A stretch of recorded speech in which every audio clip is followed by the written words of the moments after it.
Okay, welcome everybody. This is Lance Luke and Martin Pea.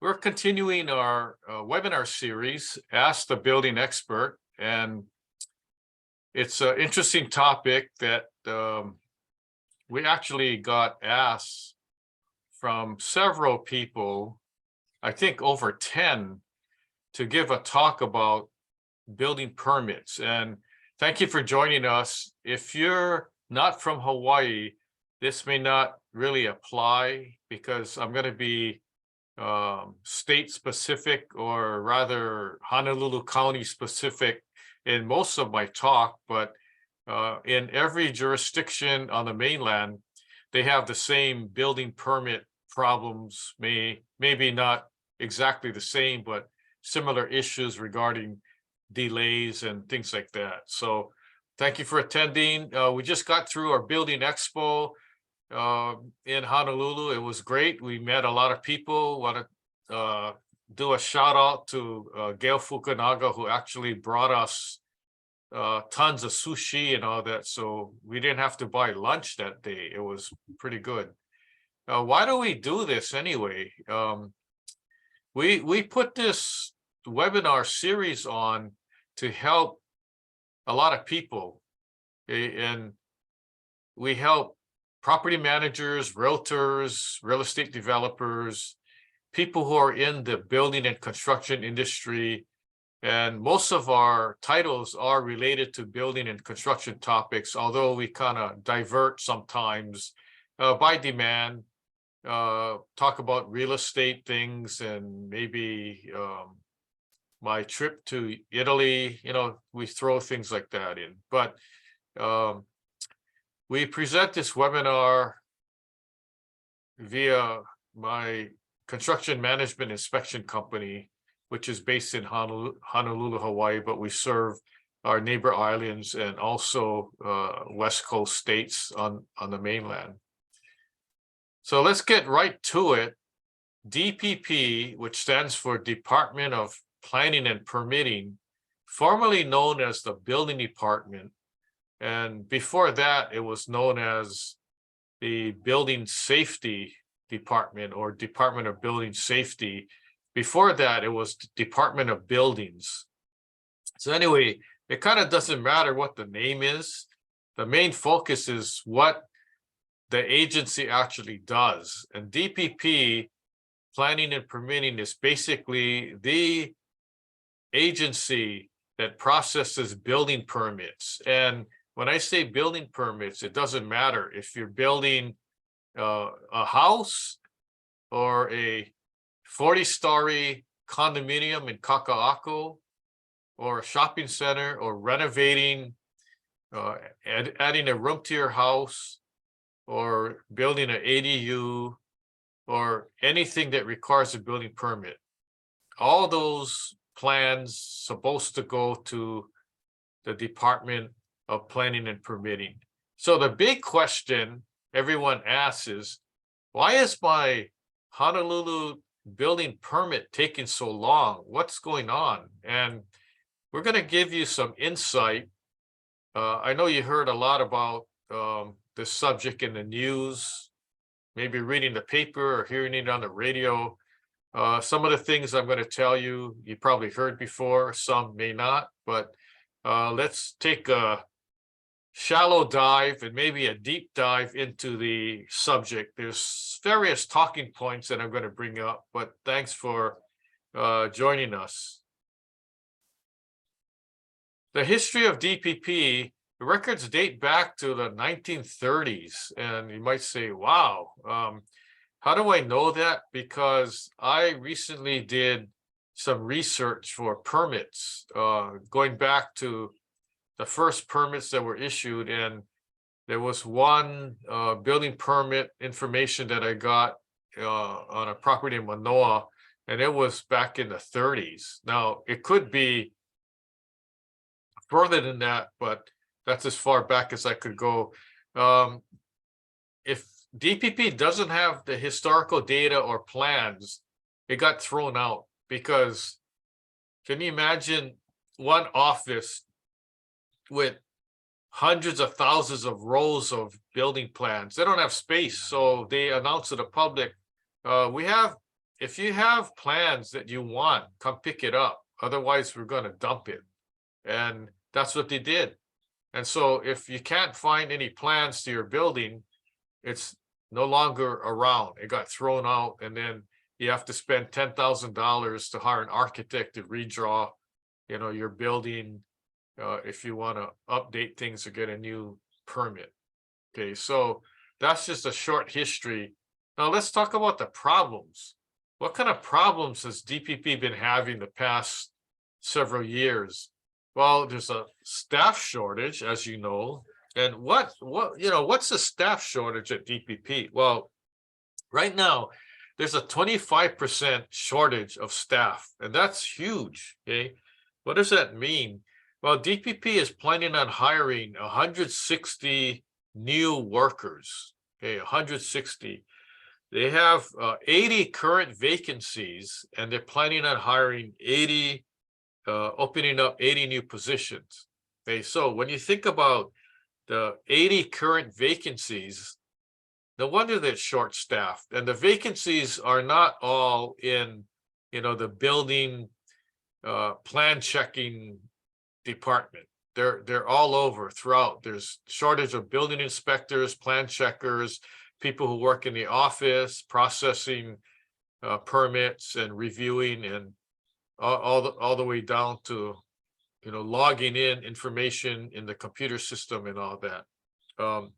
The other issue is that DPP has an antiquated computer system and old database software programs. Okay, their computer system was last updated in 1998. So can you imagine if you're still using your computer software from 1998 for either your work or your personal, things may not work as it's supposed to, right? And so they're in the process of upgrading their computer hardware and also new database software, including using AI in plan review and things like that. The other thing is that there was a pay-to-play culture. And what does that mean? That means that if people decided that they wanted to kind of move their permit along faster, they kind of went under the table and paid people cash or other things of value in order to get their permit processed faster. So that's why it's a pay-to-play. And the federal government was investigating the building department, DPP, for a while. And the result was that 6 employees were charged with corruption. And what does that really mean?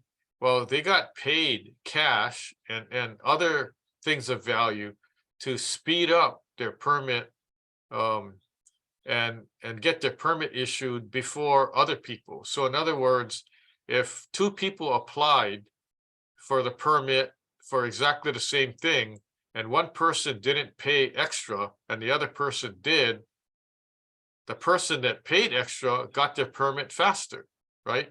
And in the private sector, people know that goes on. Okay? In the public sector, where you're dealing with a public agency that's supposed to be serving the public, not in a discriminatory way, that's a no-no, and that's why it's a crime. And that's why the people who worked at DPP that took the cash were wrong and they got busted. Okay, now other people were involved in that net too. One architect who basically was forced to pay, in his opinion, because he couldn't get the permits in a timely manner for his clients. So what happened was people knew that if they go to this guy, they can get their permit faster. Of course, they had to pay more. And if you wonder, well, why is this architect charging, $10,000 more than another architect? Well, that architect can can get the permit faster. Why? Because he's taking some of the money and he's paying off the building plan checker or the inspector or whoever's issuing the permits. Okay, all that is already on record. It's been proven through the court, so it's not like I'm giving you fake news or anything. Okay, so you can double check for yourself. And I've been working with DPP for over 40 years. In the early days, I used to take manapua to the office or boxes of macadamia nut candy. And was it a pay-to-play thing? Well, it's kind of like the culture in Hawaii where, you want to be friends and get things done. So, oh, here's a box of manapua, or here's some mangoes. And then you become friends so that, they want to process your permit a little faster, right? So those things went on.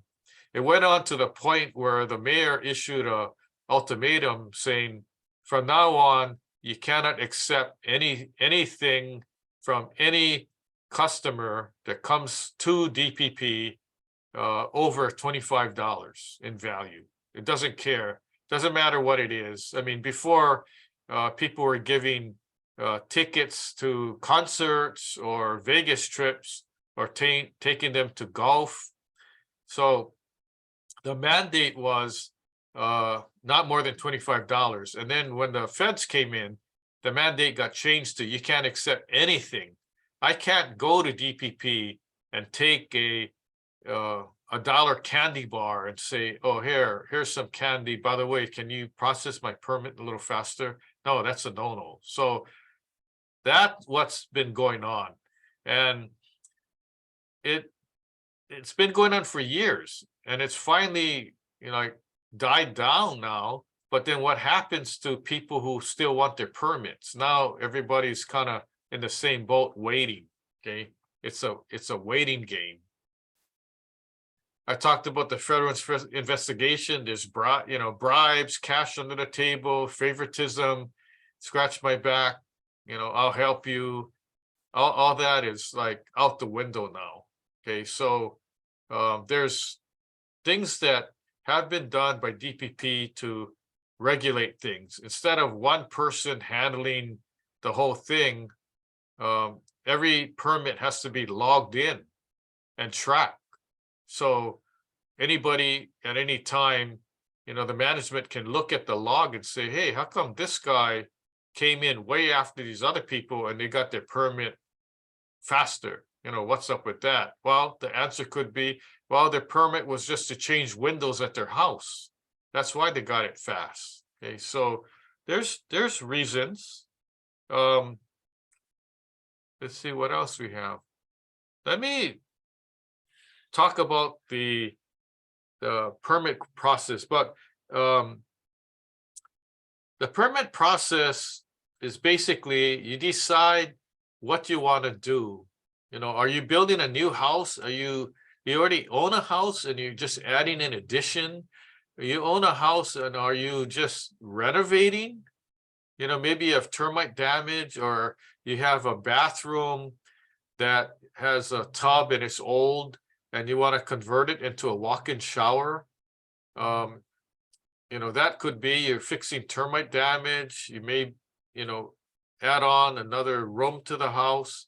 So all these. Now, in addition to a house, if you take a commercial building, such as an office building, shopping center, golf course building, or restaurant, all that involves construction work, right? Which involves a building permit.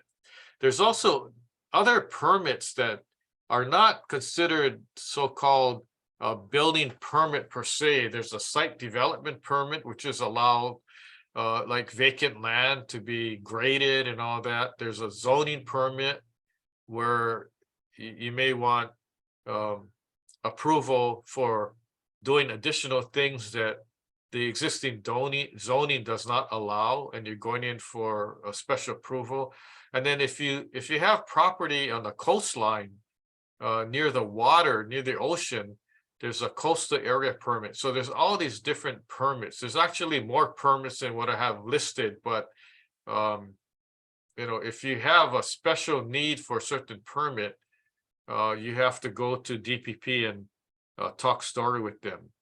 Okay, so right at this point, I want to let you know that part of the reason why DPP is so backlogged is because not only they're short staffed, but there's a high volume of applications. Okay, because as you know, the average home in Hawaii is $1 million. People aren't just selling their home and say, well, we want to move to a smaller house, we want to move to a bigger house, and they're selling and they move like on the mainland. Because of high costs of real estate and construction, more people in Hawaii are staying in their homes and renovating their homes, right, in order to accept a second generation or third generation, or their parents are getting older, so they're like, okay, why don't you move in with us and we'll take care of you, but we don't have rooms, so we got to add in 2 more rooms with a bathroom or something, right? So that's what's happening too. Not only with the high volume of applications, there's anytime you have a whole bunch of applications in, it takes a while to wade through all that, right? So that's another issue. Now, why are permits taking so long? And it's not necessarily in some cases a DPP's fault, okay? And I'll tell you why. Let me see what's the next slide. Okay, I'll tell you why. Okay, I've seen people call me and say, we submitted our plans and it got kicked back and several times, and I don't know what's going on with those guys. And I say, well, can you send me the plans and let me take a look? And I looked at it and I go, well, here's the reason why it got rejected. You have the wrong property address, or you have the right property address and you have the wrong tax key, okay? Or the name on the permit is not the same name as the person that owns the property. Okay, for instance, the kids, okay, wanted to move in with their parents' house, right? They moved to the mainland and then they decided to move back to Hawaii. So idea was, because they couldn't afford to buy a house on their own, they're going to move back to the house that they grew up in. So they're going to move back to their parents' house. So they said, okay, great. We're going to add, another addition to the house. So the kids hired an architect and all that. And on their building permit application, they listed the kid's name. Okay, but legally, the title was in the parents' name. So DPP kicked it back. They said, well, you're not the homeowner. You can't apply for a permit. The homeowner has to apply. Okay, so it's sort of like if you apply to renovate your neighbor's house, right, and you put your name down, well, you're not legally the owner of the house, so naturally it's going to get kicked back. Or there's some, dumb errors in calculation.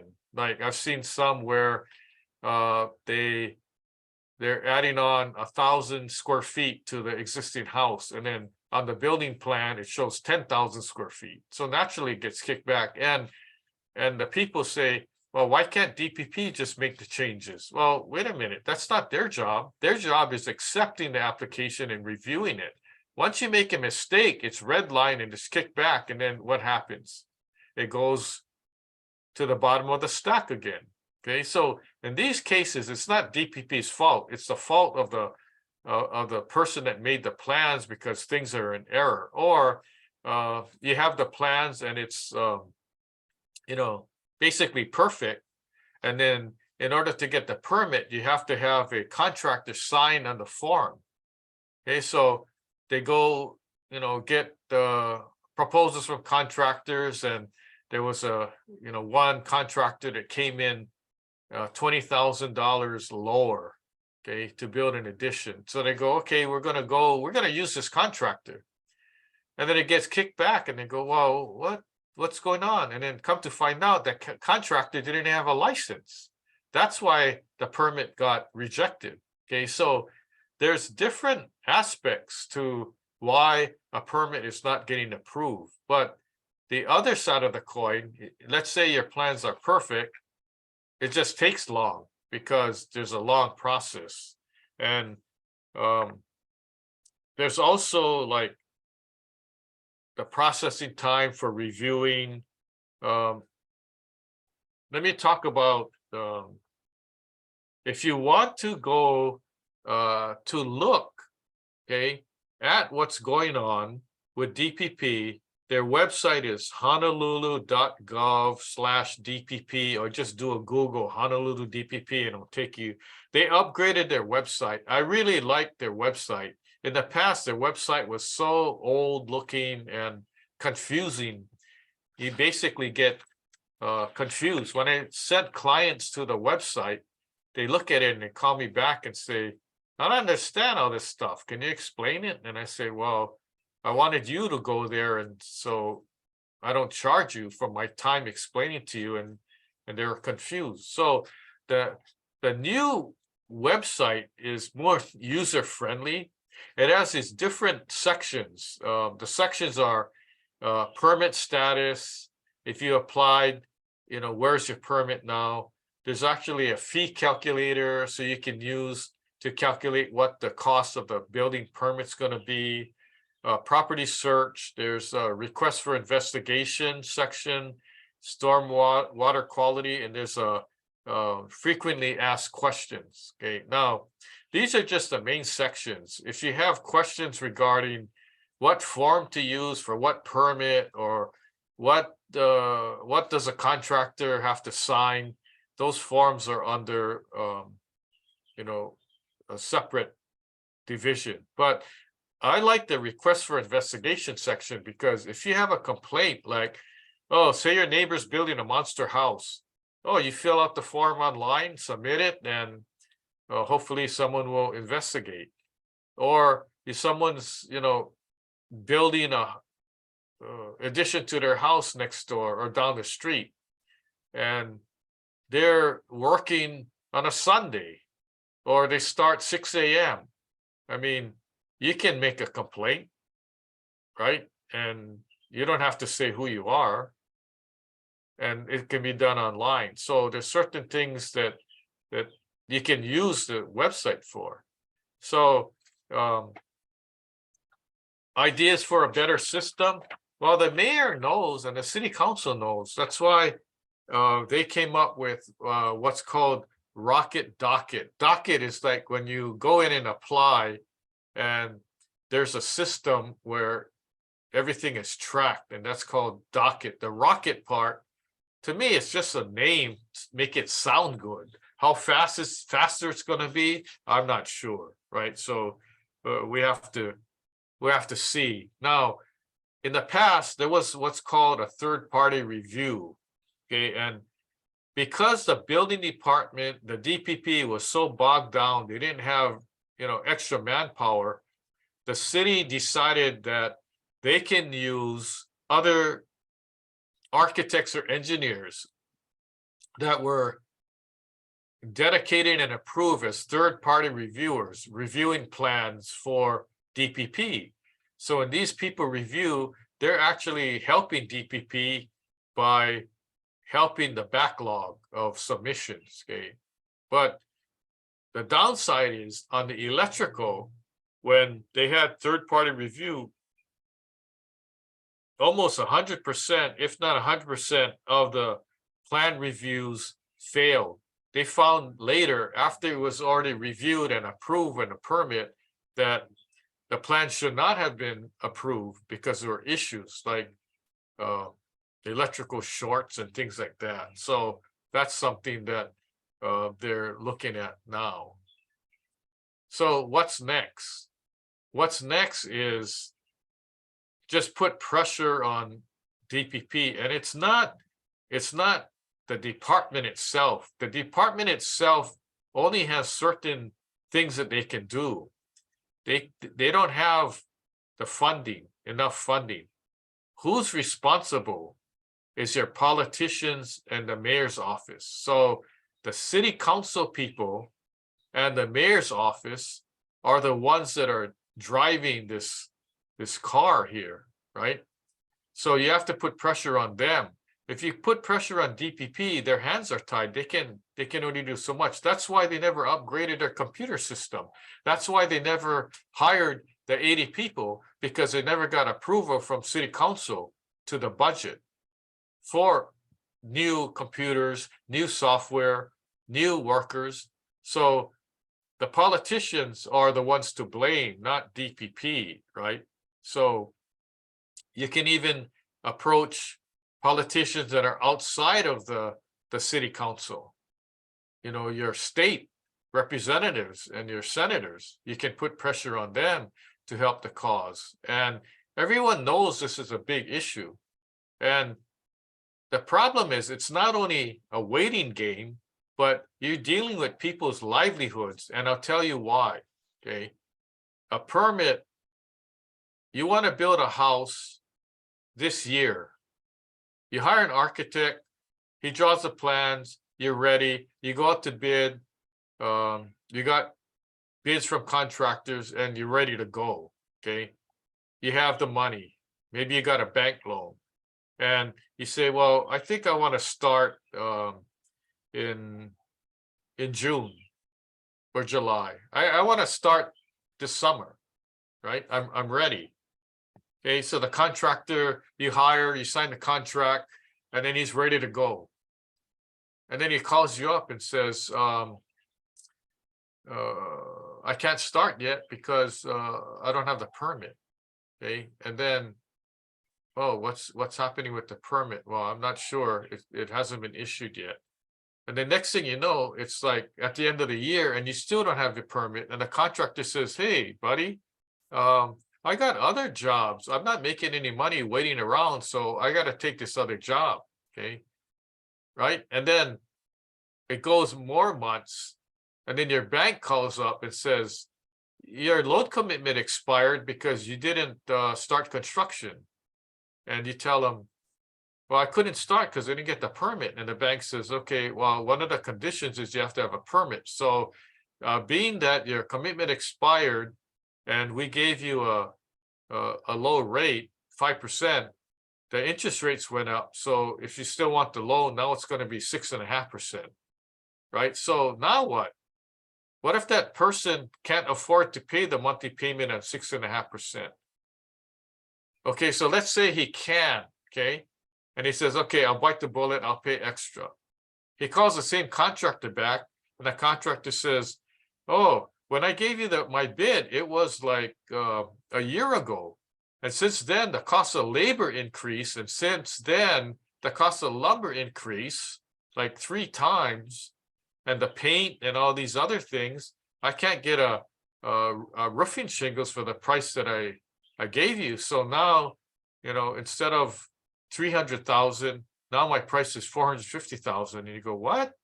And then say, you know what, forget it, you're ripping me off. So you go to the other contractors that bid and you call them up and say, oh, I'm interested in hiring you. And guess what? Every one of those, now the bids are over 450,000.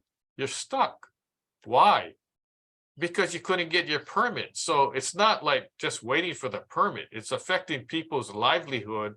For instance, I personally know a couple that is in one of my Chinese societies. Their house got flooded and it was a disaster, okay?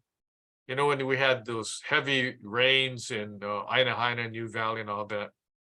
And they went in and applied for a permit to rebuild their house. After 1 year of not getting the permit, DPP said, oh, your permit application is old. After 12 months, you have to reapply. So they reapplied again, right? What kind of nonsense is that? And then after another year, they finally got it took them over 2 years to get their permit, right? Now, I don't know how they're living in their house that got flooded, but it was not too good. So there's certain ramifications, like I didn't know at the time, but had I known, I would have told them, you know what, just hire the contractor and start building. Just and use your application as the go ahead. And they said, well, wait a minute, we can't do that. And then I would have said, there's a section in the building code under emergency. If you consider an emergency, you can apply for the permit the next day and just start construction. And they go, well, wait a minute. We've heard other people that did that and they got cited with a violation. And I said, okay, if you got cited, I would then hire an attorney and sue DPP for stopping the job. You can't do that to people, right? So anyway, that's what's next. I kind of went off on my soapbox a little here, but that's what's happening. I should know because I have permits at DPP waiting for approval, right? So I'm in the same boat as everybody else. Do I have the inside track? Maybe. I know what's going on.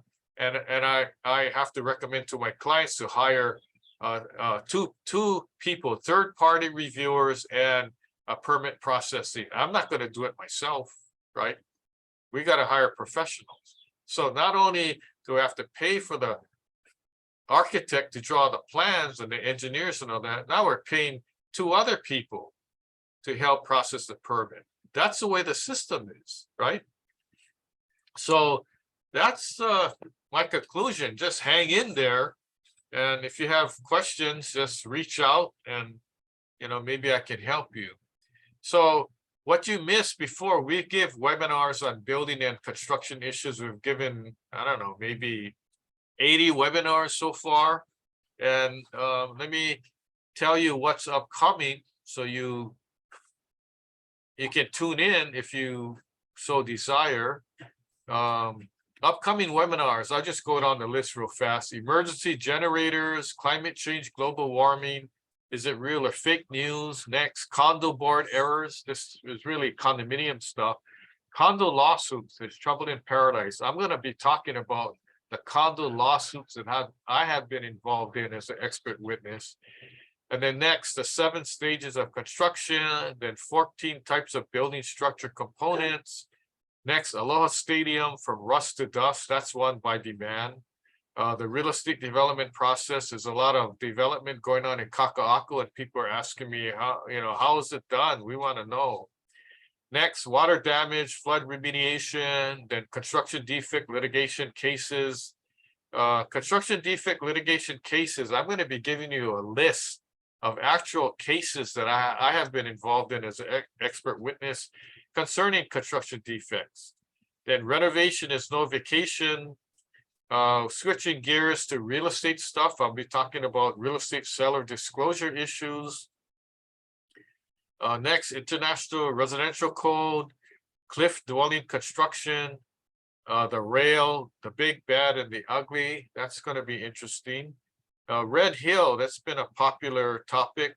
The Navy blunder, I'll be giving a webinar on that. And then why hire a construction manager? I'll be talking to you about, it doesn't matter if you're building a new house, renovating, or you're in charge of a condo board and you're doing repairs in your condo. You need to have a third-party construction manager or expert or somebody who's a gatekeeper, watching out for your interests. So that's what you miss. And that's what's coming up. And then visit our website. You may ask, well, how do I go and watch your webinars, or how do I get your free books? You've been talking about free books. I haven't gotten my free book. All right, here you go to askbuildingexpert.now.site. There's webinars on demand you can choose. There's PowerPoints that you can download. There's free books. I don't know how many books we have out now, but there's also a book club that you can join, that you could get a free book every month written by myself. And it's either on a building or construction topic. And why do we do this? We do this to help people. You can, well, if you want, you can buy it on Amazon because the books are on sale at Amazon. But if you want it free, go to our website and you can get that. Our latest one is How Safe Is Your Building? And you can get that free too. If you want it autographed, let me know. $20. Okay, so you got questions, I got answers. I know it was a hot topic. Lance Luke here. If you want to call me, my number is 808-422-2132. Email lanceluke@hawaiibuildingexpert.com. Now I get calls from people asking, like, is my contractor licensed? Or they call and say, I want to know, like, what's going on with my building permit. So they're calling me and I have to tell them, well, wait a minute, I'm not the contractor's license board, or I'm not DPP. How did you get my number? Oh, they said, oh, somebody said to call you. So I just want to make it clear. I don't work for the government. I don't work for the city. I don't work for DPP. I do not work for the state, DCCA, Contractors License Board. I work with them all the time, but I'm not hired by them. I'm not an employee. So I just want to get that straight now. So I like to, that kind of wraps it up real fast. Appreciate you guys attending. I want to make sure that Martin is awake and he's going to be watching the Zoom Q&A chat feature for questions, and then also hopefully he'll be checking Facebook for any Facebook messages or comments. So Martin, are you around? Yes, Lance, I am. Can you hear me all right? Yeah, good.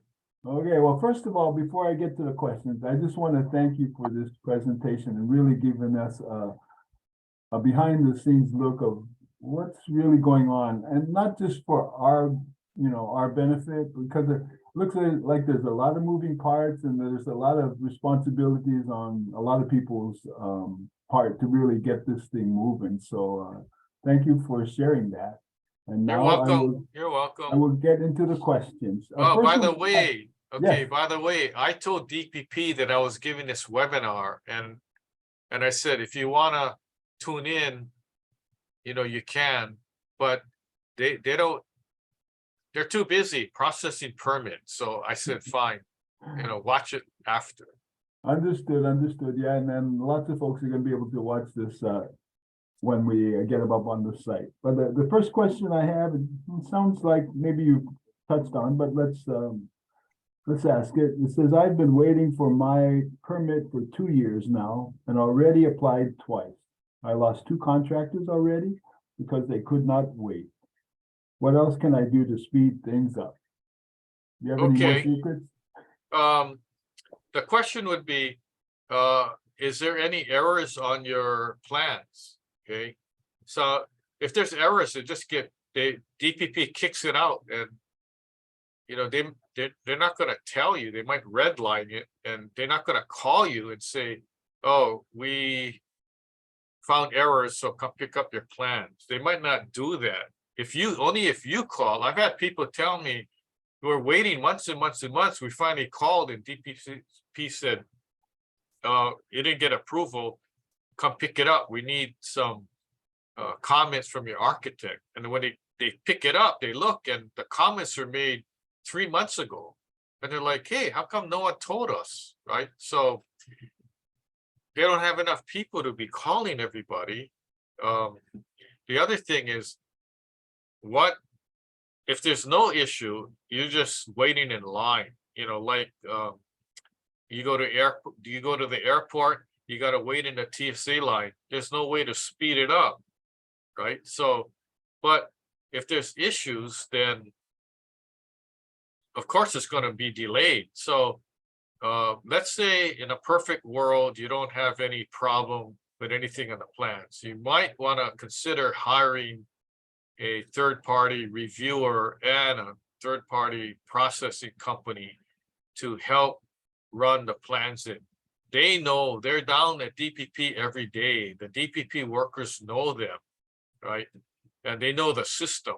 If you try it alone, or you use your contractor, a lot of contractors, because they want the job, they go, yeah, I can do the permit, thing for you. Do they know what to do? No, not really. They send somebody in their office down and say, take this to DPP. The office worker goes down and doesn't even have a clue where to go and all that. So be very careful. ask your contractor, how many permits have you actually gone to DPP, applied and processed, right? And if they say, well, 5 or 6, maybe that's not good enough. You want to, if they say, yeah, we've done over 100, okay, well, then I guess you're familiar with the whole procedure and all that. So it's a whole different game, right? You got to understand the process of how the government works and how DPP works. If you don't understand that, you're going to be lost. You're not going to have a map, right? You got to get from point A to point B with no map. And, you know, there's rivers, valleys, trees, mountains, cliffs, and all that. Without a map, you think it's flat, and it's not. So anyway, hopefully that answered that question. Yes, Lance, thank you. Next question that's come through here is, it says, I talked to DPP and they said I do not need a building permit for painting, new flooring and new cabinets and counters. But my board, sounds like a condo question, said that a permit is needed. Who is right and who is wrong? There is right and there is wrong. Okay. Now, if that condo owner is just going in to paint their unit, no permit. If they're going in and replacing flooring, they don't need a permit. If they're going in replacing cabinets, just cabinets, they don't need a permit. What else are they doing? Yeah, sorry, I muted myself. The question said it was cabinets and countertops. Oh, okay. And the board is saying they need it, yeah. Okay, cabinets, countertops. If you're going in just to do one of those things, you don't need a permit. The problem is the people call up DPP and go, I'm painting. Do I need a permit? They go, no. I'm installing countertops and cabinets. Do I need a permit? DPP says no. They're not asking the question, the right question. The right question is to DPP, I'm painting my unit, upgrading my flooring, installing new cabinets and countertops. I hired a contractor who's licensed. I'm spending $10,000, $15,000. Do I need a permit? DPP is going to say, yes, you need a permit. Why? Because the building code states that any construction work over $1,500 that requires a licensed contractor, you need a building permit. There's state law that says that too, right? So that's why I said yes or no, because if all they're doing is painting, yeah, you don't need a permit. But when you combine all these projects together, that equates to a higher dollar amount than $1,500, that triggers a need for a permit. Now, when the permit is required, that triggers a need to hire a licensed contractor, okay? So people get confused by all that. Even contractors are confused. Contractors that know try to finagle and go, oh, you don't need a permit because blah, blah, blah. We're only doing this, we're only doing that. I'm going, no, who told you that? Can you give me a citation of the code that says what you're saying? Because I can tell you otherwise, and I could cite the section of the building code that says you need a permit. And they're like, well, we're just trying to get the job. If I don't get the job, I don't get paid. I said, yeah, I know. Guess what? I got $10 million worth of construction work waiting. I can't start the job because I don't have a permit and I don't get paid either, right? As a construction manager. So I feel your pain. But that's the thing. There's a handyman law, right? And it's $1,500. You can do any work up to $1,500. You don't need a permit and you don't need to hire a licensed contractor, with the exception of plumbing and electrical. If you're doing $500 worth of plumbing and electrical work, right, you still need to hire licensed contractors. So keep that in mind. All right. Any other questions? Yes, Lance. Well, let me interject before I pass or ask you. With that, those laws and that $1,500 and all that stuff, is that reasonable? I mean, for the kind of projects that you're talking about? No, no, it's totally ridiculous. That amount should be 5,000 or 10,000. Yeah, But that's what I would think. but it's a political thing. The unions don't want unlicensed contractors working, right? And that's why the building industry of contractors don't want to change that amount and make it higher and higher. But in reality, how much can you actually do in construction work for $1,500? Hardly anything, right? Exactly. Yeah, it just seems to be unreasonable, but I understand it's political there. So thank you for clarifying that. Okay, the next question that's come to us here is, it says, I live on the North Shore and applied for a permit to build a retaining wall to protect my yard from high waves that are eroding my property. My application was denied. What can I do? You can't do anything. And here's the reason why. If your property is oceanfront and your wall is basically right at the ocean, that's a coastal area. They're not, DLNR is not allowing people to build retaining walls on state property. And we're state property. The line is a moving target because the line where the state is, where what's considered ocean and state land is the high water mark. So in low tide, yeah, you got more land. In high tide, guess what? There's houses where their backyard belongs to the state because global warming, the waves just keep crashing. I've seen houses like falling into the ocean. Their coconut tree in their backyard, it's floating in the water. They lost half their backyard. They're trying to build retaining walls, put rocks, put these burritos, which are, big bags filled with sand. And, they're trying to protect their property and it's becoming a big issue. That's why you can't get a permit. The state won't give you a permit to do any construction work on state property. And sorry, your backyard is falling into the ocean, your house is falling into the ocean. That's why there has to be something done, some agreement between oceanfront property owners and the state. There got to be some kind of an agreement made. It's going to get worse and worse, where you're driving up Hauula, that side, and part of the road's built right basically on the beach, and high waves come and erodes. The road was closed because it got eroded and they had to rebuild it, because when these structures were made back in the old days, no one knew about global warming and high sea level and all that, and now it's a problem. And it's not only in Hawaii, it's all over California and even different parts around the world. So it's just becoming an issue. So what else we got? Well, I just want to say, wow, I'm glad I'm not living on the ocean, because that sure sounds like a complicated place to live. Yeah. Oh yeah, it's bad. Okay, and then you just got one last question here right now, and that's it says, I got a notice of violation for having no permit for repair work to my house. My contractor told me that I did not need a permit since I will not be building anything new and just fixing what is already there. Can you help me? Okay, I can tell you that the contractor's wrong, because the building code does not state that you need a permit for only building something new. You need a permit if you're going to demolish something.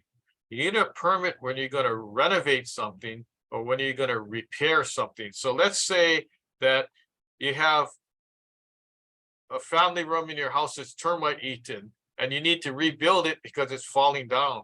Your contractor comes in and says, oh, I'm just replacing like for like. I'm not building anything new. And the 4x4 posts that are termite eaten and your 2x4 rafters, I'm just replacing those with brand new 4x4 posts, 2x4 rafters and trim, and I'm reusing your corrugated iron roof or whatever the situation is. I'm not building anything new. I'm just fixing it. Therefore, we don't need a permit. No, that's wrong. Your contractor is giving you some BS fake news here, right? Because the building code is specific. It says demolish, renovate, repair, blah, blah, blah. It's there. So do you need a permit? The answer is yes. Is your contractor wrong? Yes, your contractor is wrong. I would, when your contractor tells you that, I would say, can you show me a section of the building code that says I don't need a permit for this work? They just want the work, right? They know that to get a permit is going to take 6 months or longer. So if they want the job, they're going to tell you you don't need a permit. How many times that happens? I hear that all the time. People calling me up. My contractor says I don't need a permit. Oh, I'm just building an extension to my house. I don't need a permit because whatever the reason the contractor says, right? And I gotta say, sorry, the contractor's wrong. You know, ask them for the citation of the building code that says you don't need one, or better yet, have them show you a letter from DPP that says that you don't need a permit for installing an addition. You don't need a permit if you're going to do like for like. You don't need a permit for this. He can't produce it because I do that all the time. When I review applications from condominium owners to renovate, and their contractor says, we don't need a permit because we're just going in there and replacing the flooring. The flooring, we're just taking old flooring and we're putting new flooring back. We don't need a permit for that. And I say, well, yes, you do. And I say, if your contractor wants to argue, have them give me a letter from DPP says we don't need a permit for doing that. Guess what? DPP won't give them a letter. I already know, right? And so they're stuck. So what do? So in order for me not to deny permits, and I don't want to do that, I want people to renovate their units, right? Let's say they have a flood, they got to renovate. What are they going to do, right? They have to fix it up. So I approve. I'm the one approving the permits, not for DPP, but for the condo board, right? So I approve it with the caveat that says, if a permit's required, you're supposed to get one. If you don't get one, don't blame us for approving it. We're throwing it back on you, right? So that's how we're able to approve permits. I mean, non-permitted things for a condominium. We throw it back at the unit owner. So guess what? If there's any problem later, there's a citation, they can't go back to the condo board and says, hey, you gave us approval. I'm going, yeah, we did. But read the fine print there. It says, you're responsible. You and your contractor are responsible. If a permit's required, you're supposed to get it. We're not going to get it for you. And we're not telling you you don't need one. We're telling you you need one, and it's up to you to get it. Okay, so I mean, there's like been all kind of litigation over not having a permit, having a permit, board approval and all that. But that's actually fodder for another webinar. No, we've been going on for almost an hour here. So we have any other comments, questions on Zoom or maybe Facebook, Martin? I don't see anything else today. No, well, we just you've taken good care of probably everybody's questions and given everybody something to really think about. And it sounds like to me, if I ever want to do a permit, one, I got to make sure I get all the right information on that application, and then two, that I follow whatever the process is, because that's the way the system works. That's how the game's played, like you say. So yeah. tough. So let's say that you're interested in building an addition to your house. Okay, I would hire a good architect or good draftsperson that knows what they're doing, experience, know the current codes. If they don't know the current codes, that's a recipe for getting your application kicked back. Okay, so let's say they know their stuff, they draw the plans, and they know the process to get the permit. If they don't know the process, I would then hire a third-party reviewer and a permit processor. That will speed things up. Okay, so the more things you can do right, the more power you have to get your permit approved. Okay, and basically, there's been talk among the city council about having permits faster approval. You just apply and you get the permit, right? But you have to certify that, you're gonna do things right. So I'm saying, yeah, go for it. Wild, Wild West. Let's clear up their 3,000 permits that DPP has. Why don't they just stamp every single one and just let them start building already? And they go, well, wait a minute. We don't know if they're going to build following the plans and build to code. All right. Well, then why don't you step up your enforcement division? Just approve all those plans that have been in application. Just approve it and let people start. And then go and monitor or put the onus on your architect and engineer, right, for the owner, and tell them, you got to monitor all this and make sure, right? There's ways to get it done. Naturally, there's going to be all kind of houses built improperly and all that, but there's a trade-off, right? There's a way to resolve it. You hire more inspectors to go there, knowing that all these houses got their permits with fast track with no scrutiny of their plans. So you don't know how good it is. But then you hire more inspectors, and then you go and inspect, and you put pressure on the project architect and engineer. I think maybe that's a way to do things too, right? Yeah, I Then like it. the I like person can get their permit faster, but then the pressure's on their own architect and engineer to make sure everything's to code, right? So, that's one way. So we just need to clear up the backlog. That's all. Martin, do you have any comments on that? Yeah, I do. I think that's a good idea. Actually, you got to push the accountability for getting the things done right back to the owner and the whoever's doing the work for them. I mean, it might be a matter of periodically, they got to submit a status report and some evidence that the things are done, whether it's, photos or whatever, something to make it accountable on both sides, and especially on the construction side, on the owner, I mean, it's a little bit more, but I mean, if they want their project completed, then they should accept some of that responsibility to be accountable for what should be done.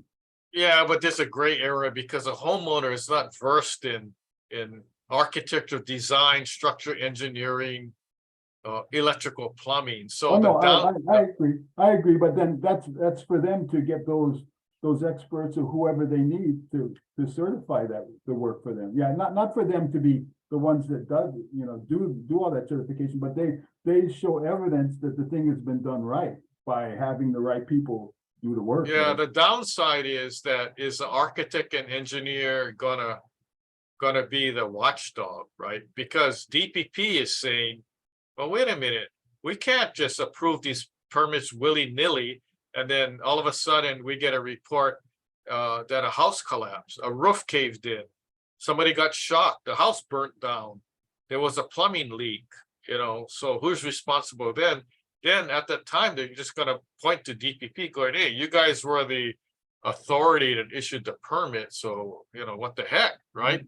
But And then, there's more liability. So, I mean, they got to be gray areas here. Yeah, no, I hear you, but I think there's that responsibility on, I mean, the permitting is what they're supposed to do and verify, but I think also there's need for proof from the owner's side, or whether it's their contractor or whoever does the work, that they did according to whatever the code is and all that kind of stuff. I mean, it's a matter of really documenting all this things that you've been doing in your process of renovation or building or whatever, that supports that, you did it by the book kind of thing. Yeah. Well, it's kind of hard because I, for one, inspect after the permit's been issued, right? And in construction or after construction. Yeah. And even with the permit, there's still construction defects. There's still things done wrong. So there's no guarantee, even with the permit, that there's going to be, good construction, right? So that's why there's a hesitancy for the city council and DPP to say, yeah, let's just, any plans that come, we're just going to stamp approved and let them start, right?